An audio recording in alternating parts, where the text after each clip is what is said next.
다가오는 국정감사. 기재부 주요 현안은 2022년 국정감사가 다음 달 4일부터 시작된다. 윤석열 정부 집권 이후 첫 국정감사다. 정권 교체 이후 재정 및 조세정책 기조가 크게 달라진 만큼 기획재정부 국정감사에 많은 공방이 오갈 전망이다. 내달 4일 국감 시작. 재정운용 장기계획 등 이슈 예상. 10일 국회 등에 따르면 기재위는 10월 4일, 5일, 21일, 24일에 기재부에 대한 국정감사를 진행할 예정이다. 국회 입법조사처가 최근 발근한 2022 국정감사 이슈 분석에 따르면 국가재정운용계획 개선 방안 지출구조 조정 등 재정지출 효율화 예비 타당성 제도 개편, 공공기관 재무 건전성 확보 법인세제 개편, 세수축의 오차 개선 등이 기재부 국감의 주요 이슈가 될 것으로 전망했다. 국가재정운용계획은 재정 건전성 확보에 무게를 실은 윤석열 정부가 주안점을 두는 부분 중 하나다. 최근 기재부는 2022에서 2026년 재정운용 방향 등을 발표하며 관리재정수지 적자를 110조 8천억 원에서 4년 뒤 56조 6천억 원까지 줄이고 GDP 대비 49.7%인 국가채무 비율도 2026년까지 50%대 중반 이내에서 관리하겠다고 예고했다. 국회 입법조사처는 재정운용 계획이 1년 단위 연동 방식이 아닌 일정 기간 고정 방식 또는 일부에 대한 지출 상한을 도입하는 방법 등을 제안한다. 매년 5개년의 재정운용 방안을 발표하긴 하지만 장기 계획도 매년 추이에 따라 달라지면서 실효성이 떨어졌다는 지적이다. 최소한 계획기간 전반부라도 고정 방식을 통해 구속력을 강화해야 한다는 제언이다. 정부가 지난 6월 새 정부 경제정책 방향에서 예비 타당성 대상 기준 상향을 예고하면서 국가재정법 개정을 논의하게 됐으므로 국정감사에서 예타 면제 대상 등 다른 기준에 대한 논의도 국정감사에서 함께 진행돼야 한다고 국회 입법조사처는 권고했다.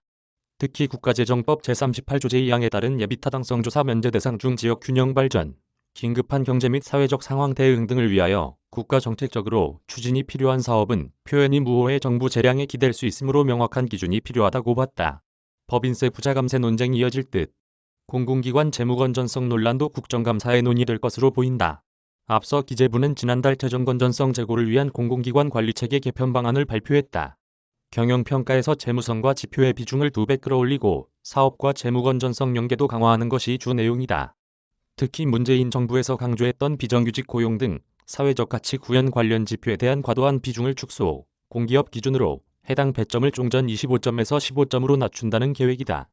다만 사회적 가치 배점 비중에 대해서는 이를 충분히 고려해야 한다는 야당의 반대도 만만찮다. 지난 2일 국회 예결특위 전체회의에서도 황해 민주당 의원과 추경호 경제부 총리 겸 기획재정부 장관이 언쟁을 벌이기도 했다. 당시 추 부총리는 공공기관은 설립 목적 자체가 공공성을 이유로 탄생한 것이라고 반박했다. 법인세 인하가 부자 감세인지에 대한 논란도 뜨거울 전망이다. 정부는 법인세 과표 구간 및 법인세율 정비를 통해 기업의 투자, 고용 창출 유인이 커질 것으로 기대하고 있으나 이에 대한 반대 논거도 많다. 지난 7월 대정부 질문에서도 이에 대한 날선 공방이 오갔다. 야당 의원은 MB정부의 법인세 정책을 언급하며 낙수 효과가 없었다고 질책했다. 반면 추 부총리는 왜 과거에 김대중 노무현 정부가 법인세를 내렸나? 역대 정부가 다를 내렸다고 반박하기도 했다. 지난해 60조 원에 이르는 세수축의 오차를 되풀이하지 않기 위한 대책 등도 국정감사에서 논의될 것으로 보인다. 정부는 지난 세수축의 오차를 되풀이하지 않기 위해 올해 초 세수 오차, 원인 분석 및 세제 업무 개선 방안을 발표하고 세수축의 방식을 전면 개편하겠다고 예고한 바 있다.